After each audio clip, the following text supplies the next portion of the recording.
Arana Nation with my final part interview with the Mississauga mayoral candidate, Kevin J. Johnston. Kevin, I want to ask you, because this is a problem that's gone in many major cities, and that is government fat, waste, bureaucracy. The Premier Doug Ford, recently made the commitment to cut the amount of counselors, among other things, to save the taxpayers' money. I want to know what your views are on that, and how do you plan to save money for the people of Mississauga? Well, first off, Michael, the fact remains that Doug Ford's decision to slash Toronto City Council from 47 to 25 is brilliant. I'll qualify that right now. We've got New York City, massive, 14 million people live there, and they only have 27 counselors. Los Angeles, 4.5 million people, and they only have 15 counselors. We don't need 47 counselors in Toronto. 25 is actually still too many, but a really good cleansing. Secondly, we have a completely dysfunctional city council in Toronto. And I mean so dysfunctional that the best that Toronto City Council could do was to turn Toronto into a sanctuary city. And when Rob Ford was in office, all they would do is scream and yell at him and do their best to humiliate him in the council chambers. I saw the videos. Oh, I know, but you got 47 voices just shouting at you all the time. It's very difficult to get anything done.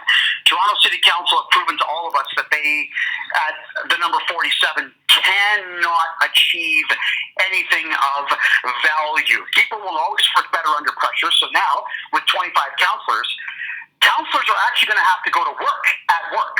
Mm-hmm. There you go, Mike. It's very interesting that you said that. I mean, even cities like Los Angeles, New York have way more people than Toronto, and they have less counselors. I mean, this is just pure sense. I mean, it's funny that you mentioned that. Yes, sir. Well, I'm going to tell you the truth all the time as I know it. But there's one more thing to factor in, too, is that our Toronto City Council has some very bad people within it. And the big one I have to mention is Kristen Wong Tam. She's the Asian lady, stands about 5'5". She is pretending to be a lesbian because that was the trendy thing to do when she won the election. No longer the case. She has sided with radical Islamic terror-supporting people, such as Linda Sarsour and Dr. Juan Zarni. She also rented out the Toronto City Council chambers so that she could spend 2 full hours slandering and libeling the people of Myanmar by perpetuating this lie of the Rohingya people. Your audience may not know that I spent 2 full weeks in the war zone in Myanmar to debunk the whole thing, which I've done over and over again. Kristen Wong Tam, she's been the most vocal because she knows she's the first to go. And I will explain everything to Doug Ford should he wish to sit down with me and discuss what I know of Kristen Wong Tam and her support of radical Islam. Yeah. We need to get people like that out. Yeah. And I'm glad that Kristen Wong Tam has no chance of winning the election if her seat is dissolved. Yeah. Thank you, Doug Ford, for that. God, I love him. I love the guy. So how are you going to save money for Mississauga? I mean, you've mentioned a few things like the advertising for public transit. That's one. What are your plans for Mississauga to save money, and how will you get counselors to cooperate with you? We're going to have a lot of new counselors this time around. We are, which is good, because the ego game in council is going to be the one thing I will have to fight the most, I think. I don't believe for an instant that people like Sue McFadden or Ron Starr will deliberately give me a difficult time. I really don't. But people like Carolyn Parrish and Pat Sato will. John Kovac, I don't think he's a strong enough candidate to win Ward 4, so I'm not overly concerned about him. My start, though, my entire beginning, is I get an office budget to play with. I will be hiring a private investigator to be on my staff and a forensic accountant to be on my staff. We're going to find out where every single penny in the city of Mississauga has gone since Bonnie Crombie took office. Right. And if I find out that there's any shenanigans taking place, those people who have been stealing from the city are going to be wearing handcuffs. Now, in a forensic accounting situation, I will get a chance to see where every penny has gone. and I will be able to slash every single expense that the city does not need to entail. If City Council wants to give me a difficult time about that, no problem. We send that information off to the people of the city saying, look what I found. Because as I told you, Mike, I will be talking to people in the city every day through YouTube, through social media, through personal meetings. In every way, someone is going to see my face out there telling them what's going on in their city every day. And you're very accessible too. You're doing you got your email address out there. I don't know. Have you given out your phone number as well? Let me do it right now. You can call me on my personal cell phone right now at 289-997-6545. If I do not answer, please leave a detailed message and I will get back to you within 48 hours. 289-997-6545. Bonnie, what's your personal cell phone number? That is true. What is it? I don't think anybody other than her husband, her children, if she has any, and Jesus knows. And her lover, and the one that she's seeing in the States. Don't forget him. Oh, no comment. Oh, man. Well, one other thing before I ask you to speak. Well, basically, this is part of it. You're most likely the conservative candidate for the Mississauga mayoral race. Mayoral races don't have political parties, but one could say that you are the choice for the conservative. Now, in the last provincial election, Doug Ford's PCs swept Mississauga. It is blue as blue can be. On the other hand, Doug Ford got a lot of minority supporters, Asian, Black, a lot of them, and a lot of them are in Mississauga. Kevin, how do you plan on grabbing Doug Ford supporters, especially those who are of minority race, who may, get that drink the Kool-Aid thinking that you're racist, you're this and that? How do you plan on grabbing Doug Ford voters and minority voters? How do you plan to be for them? Mike, you don't have to worry about that because they have already grabbed me. Let me explain something about culture. There are a lot of cultures out there that I really do admire and love. When I spent time in Myanmar and China, the biggest thing in the world I noticed is the sense of unity and community. Chinese people, when they come to this country, they realize they've left a communist land to come to a democratic land. One where they actually can do what they wish when they wish, so long as they don't hurt anybody. The Chinese community and the Hindu community, who have had to endure years, centuries of slaughter by militant Islamists, they have all realized that we're in trouble. And the only one who's ever spoken out against radical Islam, against Bonnie Crombie, against the hardcore left-wing LGBTQ community, who spoke out against Kathleen Wynne, I'm the only one that did that publicly. They've chosen me to be their voice. So you're asking me, how am I going to get the ethnic vote? The ethnic vote chose me. Right. And they chose me because they know just how much I admire their cultures. I have been very vocal on how thankful I am to have the Hindu community here in Mississauga and Brampton. They have been so kind to me for the last 2 decades of my life that I could never fault the Hindu, the Sikh, the Chinese, the Buddhist, the Jainist communities, period. I just can't. What I think the only difficult vote, Mike, is going to be getting the white vote.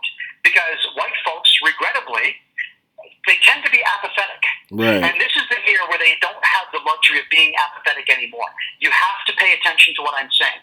You have to pay attention to what Doug Ford is saying. You have to pay attention to Faith Goldie, who's running in Toronto for mayor. We are the voices of reason. So am I concerned about getting the ethnic vote or the black vote or the Chinese vote, the Vietnamese vote? No, I already have it. And I'm so thankful for these people. They have been so kind. They have been so diligent. They have been the best Canadians going so far. They are the ones who want to protect democracy. They work hard. To protect what we have. Now, of course they work hard. They're on the phone with me a dozen times a day. The Chinese community are the ones that got me the office space that we need, the printing that we need. They're getting the signage done that we need to have done. They have been the number one supporters. The Hindus are very, very close second. The Sikh community who are not part of the Khalistan movement have been third. The Buddhists have been a very close fourth. It is phenomenal to see just how much support that I have from everybody who's not white. Now, I don't want to turn this thing into a color. Right. I was just going to get to that. I want to know, putting minority aside, how do you plan on getting the rest? Yeah. Well, listen, when I say the white vote, typically what I mean is the folks who are born here and are probably second, third, and fourth generation Canadians, whether they're white or not. I am actually talking about the Canadian-born apathetic populace who are not joining up with any particular ethnic group to make a difference, who go home and watch the hockey game, drink beer, and cook pork chops at night on barbecue. That's the audience that I'm talking about, is the ones who have been so comfortable that they've come to believe that their level of comfort are somehow a God-given right. That's not how it works. Freedom isn't free. You have to fight for freedom. And I need that audience to understand that you put me in office and I do nothing but fight for those freedoms to stay and to get bigger and to get better. And there's going to be hard decisions that need to be made. Most people don't want to make the hard decisions. I have zero problem with that, because when I'm correct, I take credit for that. When I'm wrong, I apologize and I fix the problem. And that is something that we just haven't had in politics ever. Once the general public gets a chance to hear me speak and hear my viewpoints and hear everything that I've learned about Bonnie Crombie, ARSA, the connections between illegal immigrants, terror funding, and their own hometown of Mississauga, they'll start to realize, wow, Bonnie has lied to us this whole time. Kevin's telling us the truth. Then I'll have that vote. Definitely. Well, I was going to say Doug, Kevin, in order to win, I know for a fact you'll need the support of the Doug Ford Mississauga vote. And, I have faith in you. I think you're great. I think the Arana Nation has already endorsed you. But it's not just conservative, liberal. It's all of Mississauga. In the final minutes that we have, just about a minute now or two, speak to the people of Mississauga from the heart. Just say what you got to say. The floor is yours, Kevin. Mississauga, this is my hometown. I grew up in Cookesville. I lived very close to the Woodlands High School. I went to St. Gerard Elementary School on McBride Avenue. I was baptized right next door at St. Martin of Tours Church. In this town, before it became the huge population that it is now, I had the most phenomenal childhood that a kid could have. Why? Because Mississauga was vibrant with a lot of things that there were to do as a kid. But you see, back then also, Mississauga, nobody cared about race and creed and religion.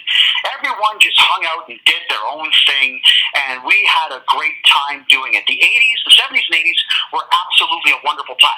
Now, I'm not going to sit there and tell you that I want to bring back the 70s and 80s, because that's 40 years ago. But what I do want to say is I want the mentality of a unified city to come back. And that is something that I know that I can do. Once we can get rid of this race-baiting politics that Bonnie Crombie and Ikra Khalid and Kathleen Wynne have purported to throw at you all of the time, once we eliminate color from the argument, then we can build a unified city. And I am the only one that can do that, because when the stupid arguments come forward that Kevin J. Johnston is racist, I know how to crush those arguments very quickly. And those people will be ignored greatly once I'm in office. And you can all focus on living life, working hard, and enjoying the weekend after you've earned it. After a hard week at work, because not only am I going to make sure that those people, the race baiters, are widely ignored, I'm bringing jobs back to the city. I want to put more money in your pocket. I want to make sure that everybody saves a good $150 on everything between groceries and electricity. And I know that I can do it, because I'm going to find out everything that's been stolen from you for the last 4 years, and we're going to give it back to you, the Mississauga taxpaying public.